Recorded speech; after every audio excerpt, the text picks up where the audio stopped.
Okay, now imagine we've got some content on our info point. We're starting to get some information about frogs in the pond, ducks and heron, and we actually want to group all of these items together in a sub-menu. The best way to do this is to create a separate menu. So we go to Administration, we go to Structure, Menus, add a menu, and we're going to call this menu Pond because we're going to create a menu all about the pond.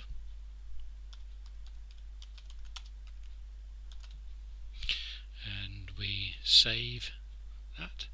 Now we have a pond menu. There's no links yet, so you can add a link, but we're going to do it a slightly cleverer way. We're going to go back to Structure, and now we're going to go to Blocks, and now we're going to whiz down, and we're going to find somewhere down here we've got a new menu called Pond. So we've got to tell Pond to appear. We're going to stick it in the primary area, or I just click straight, but what we can do, we can also drag and drop. So if I go and find it, we have the main menu here, Pond. I'm just going to drag it and actually put it just underneath the main menu, and if we save that, it always takes the time. Okay, and now we go to Home. Nothing has actually appeared yet. We know we've got our main menu, and underneath we have Pond. So what we now have to do is to make that pond menu available. This is a tricky bit. You have to now go to Structure, Content Types, and for each content type that's going to use the main menu, the pond menu, we're going to have to edit the content type, and we have to go to Menu Settings, and we're going to make the pond menu available, and now we have to save that content type.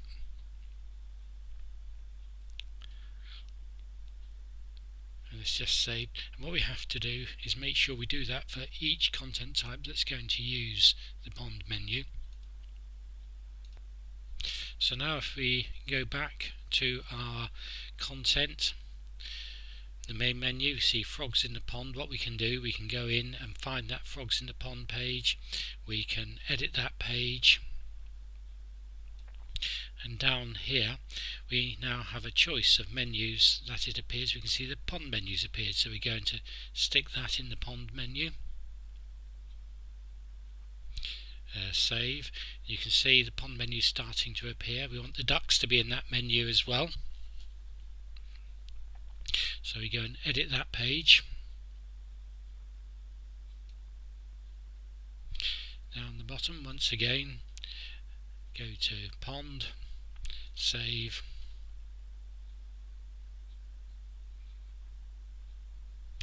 and finally the heron is going to go there.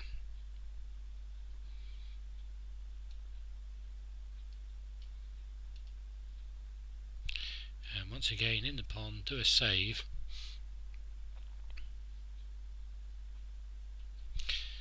and there you have it. We have a home page and we have a separate menu for the ponds. So now, wouldn't it be really neat if we were able to only make the pond menu appear when we're on a page about the pond? So what we're going to do next is create a page just about the pond, and we're going to make the pond menu only appear when we're visiting the pond menu, the pond page. So, uploading content in the usual way, I've created a page specifically for the pond. The pond is very important for wildlife in the garden.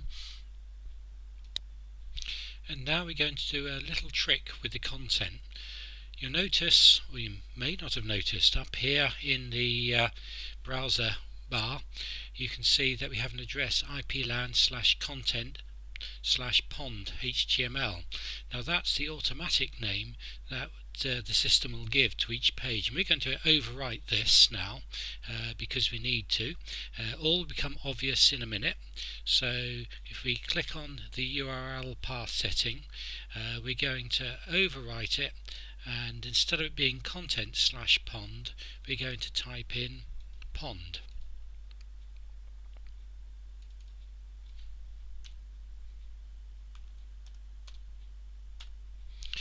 And save that.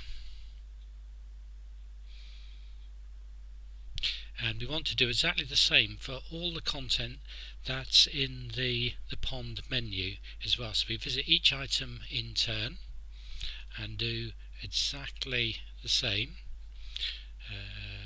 Go down and find the URL path settings, unchecked and automatic, and type in pond. It's important that you spell it exactly the same way each time, with exactly the same case, no capital letters, or be absolutely consistent. Do it that way. I've whizzed ahead and made those changes to the path name for frogs, ducks and heron. Having done that, now we get to the really clever bit. We now go to administration and we go to structure and we go to blocks, and we now find our pond and menu item. We're going to configure this and see a couple of menus that we've not talked about before. And what we've got, we have an extra little option at the bottom of the page, show the block on specific pages, all those pages except those listed, or only the listed pages. And we're going to use only the listed pages, so we're going to type pond and then the slash, and we're going to put a little star as a wildcard. And what this means is that the menu item will only appear on the pages where we've called it part of the pond. So we save the block and we go to the home page, and now we've got home and the pond. When we go and visit the pond page, so now we have our menu item about the pond, and so we can go and visit the frogs, the ducks and the heron. And that's a simple way of grouping content using the info point and the Drupal system. I hope you've enjoyed this recording.